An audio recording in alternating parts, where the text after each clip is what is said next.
জায়েদ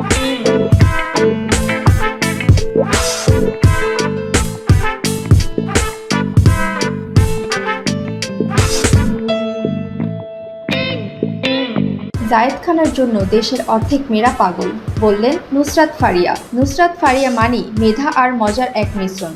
কাজের পাশাপাশি গানেও বাজিমাত করেছেন তিনি।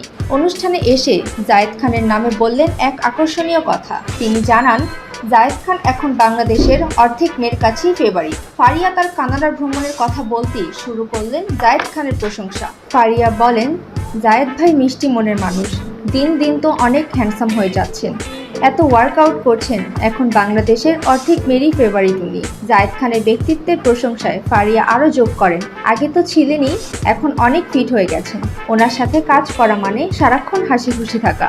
নুসরাত ফারিয়া স্বাস্থ্য নিয়েও বেশ সচেতন, প্রতিদিন জিমে যান এবং নিয়ম মাফিক খাবার খান। নুসরাত ফারিয়া খাবার তালিকা নিয়ে বলেন, দুপুরের খাবার 1 পিস চিকেন ফ্রাই, 2টি শসার স্লাইস, 20 গ্রাম সবজি, খাবারের পর 1 গ্লাস ডাবের পানি, সন্ধ্যার নাস্তা যদি খিদে পায়, টক দইয়ের সাথে আম ও কলা। সাদা ভাত এড়িয়ে চলেন কারণ এটি রক্তে শর্করার মাত্রা বাড়াতে পারে।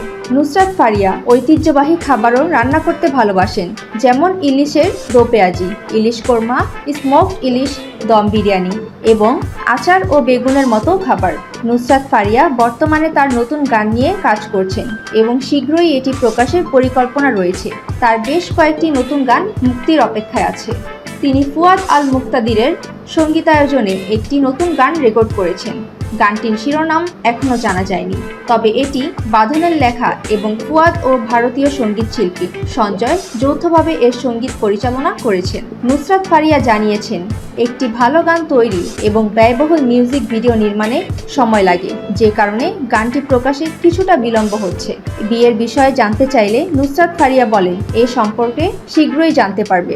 সুমাইয়া ফারাজি, বিনোদন ডেস্ক, দৈনিক আর নিউজ।